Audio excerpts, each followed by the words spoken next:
Ele morreu em 2024, mas deixou um legado que ainda levanta poeira no templo. Rinaldo Luiz de Seixas Pereira, o apóstolo Rina, não está mais entre nós, mas a dúvida paira no ar como incenso estranho. Será que ele partiu como um servo aprovado por Deus ou como mais um arquiteto de império sobre a areia? A Bola de Neve nasceu como uma onda de avivamento, mas será que virou tsunami de espetáculo? No altar, uma prancha. Nos cultos, luzes, gritos e riffs de guitarra. E no coração, qual evangelho estava sendo pregado? Não confunda estilo com unção, nem barulho com glória. Esse é um daqueles casos em que o som do louvor pode estar abafando o grito da verdade. Hoje vamos dissecar não apenas a biografia de um homem, mas o espírito por trás de um movimento que pode ter trocado a cruz pela fama e o arrependimento pela performance. Antes do apóstolo Rina, havia apenas Rinaldo Luiz de Seixas Pereira, um garoto nascido em São Paulo em 15 de abril de 1972. Cresceu em meio ao asfalto quente da metrópole, com a alma dividida entre a adrenalina dos esportes radicais e o vazio existencial que nenhuma prancha preenchia. Mas foi justamente no caos urbano que o garoto encontrou sua prancha de salvação: o cristianismo. A história diz que ele teve um encontro com Jesus em 1986 e que, como Paulo caído do cavalo, ele caiu do seu próprio ego. Ou pelo menos, começou a cair. Só que há um detalhe: o chamado que o alcança no deserto também pode virar miragem quando é transformado em palco. Rina era músico, e como muitos jovens apaixonados por arte e espiritualidade, ele viu no Evangelho uma chance de redirecionar sua vida. Mas o talento que poderia ter servido aos pés da cruz logo começou a se moldar ao formato de um púlpito feito sob medida para sua personalidade carismática. Nos anos 90, passou pela Igreja Renascer, e ali, num ambiente onde a música e o marketing já flertavam com o sagrado, ele aprendeu mais do que a Bíblia. Aprendeu branding. Esse trabalho tem essa finalidade: resgatar essa moçada e trazer para a luz para Jesus. E a gente vai continuar fazendo essa revolução de amor em nome de Jesus, amém? Foi lá que Rina conheceu o poder de um microfone, a força de um palco iluminado e o magnetismo que só os ungidos midiáticos pareciam ter. A fé foi o trampolim, mas a ambição, essa, estava pronta para surfar. E então, como quem pega a onda certa na hora exata, nasce a Bola de Neve Church. Uma igreja que se vendia como descolada, autêntica, jovem, mas que para muitos parecia mais um clube com hinos. Fundada no ano 2000, a Bola de Neve começou com cultos em garagens, pranchas no altar e gírias no sermão.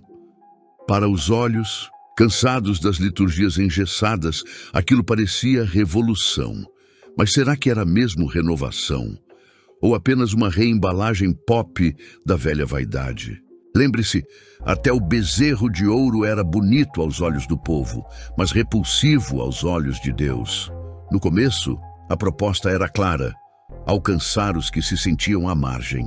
Surfistas, skatistas, músicos, almas que não se identificavam com o terno e gravata das igrejas tradicionais. E até aí tudo bem. Jesus andou com pescadores, cobradores de impostos e até prostitutas. Mas a pergunta incômoda é: será que Jesus teria feito disso um espetáculo? A Bola de Neve não nasceu para ser só uma igreja. Ela nasceu para ser um fenômeno, um movimento, uma linguagem própria. Logo nos primeiros anos, o que se via não era apenas um culto, era um espetáculo. Luzes coloridas, baterias roncando, telões com versículos em grafite e, claro, a famosa prancha de surf no lugar do púlpito, como se a palavra precisasse de um artifício cool para ser ouvida. E funcionou. A juventude urbana, cansada do moralismo sem misericórdia, encontrou ali um espaço de respiro. um refúgio entre o skate e os salmos. Rina, com sua fala simples e estilo irmãozão, virou símbolo de uma nova geração gospel que queria mais relacionamento com Deus e menos religiosidade. Mas aqui começa o dilema.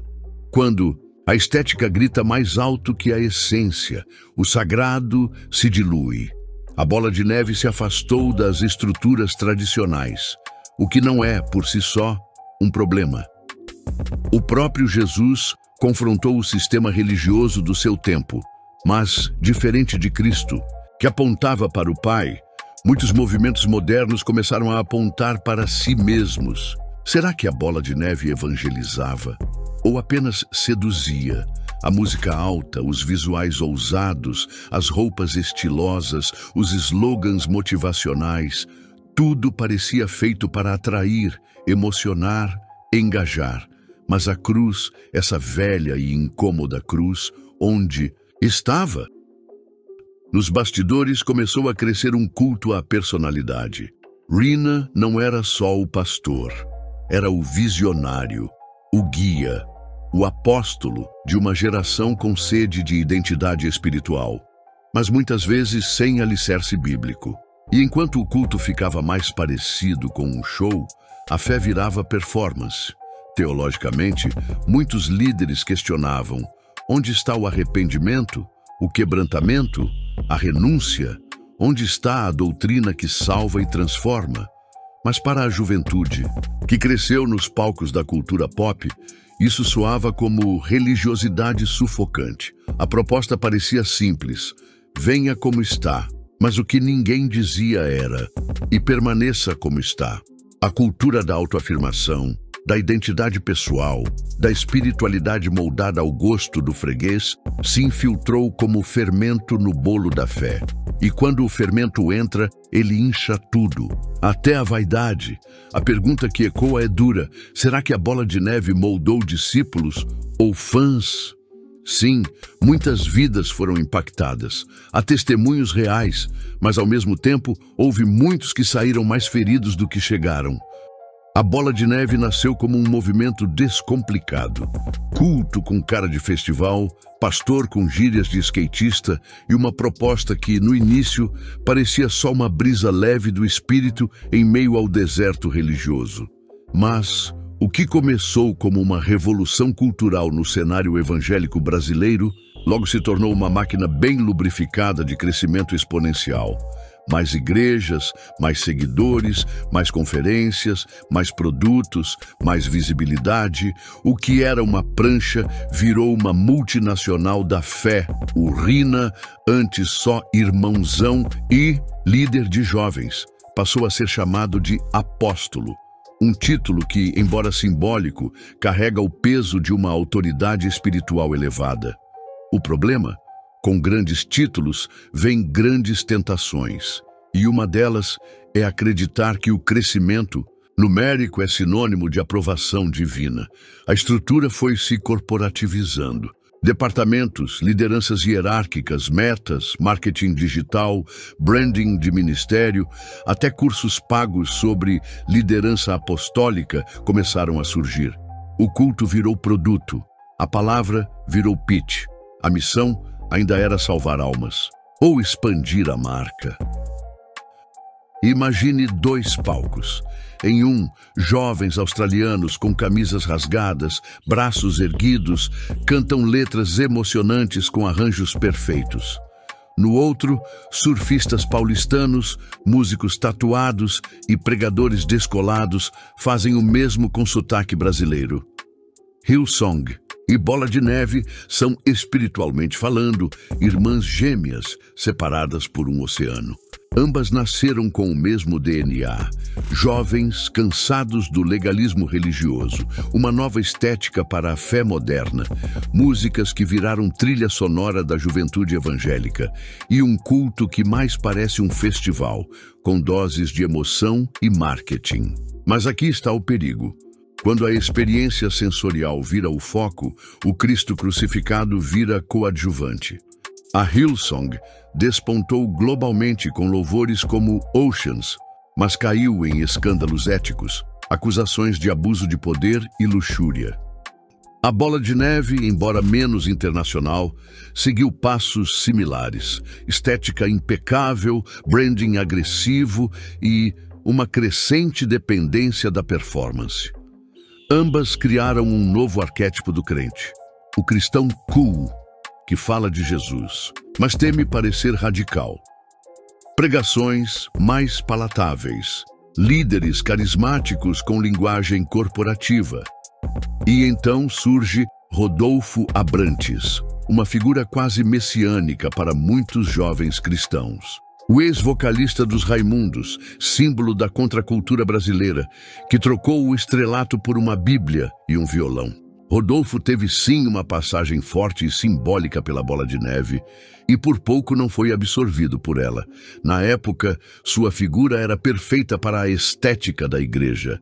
Ex-roqueiro convertido, visual marcante, voz potente e um testemunho que arrastava multidões. Mas Rodolfo, em algum momento, sentiu o cheiro da fumaça de palco e não o aroma do incenso do altar. E saiu.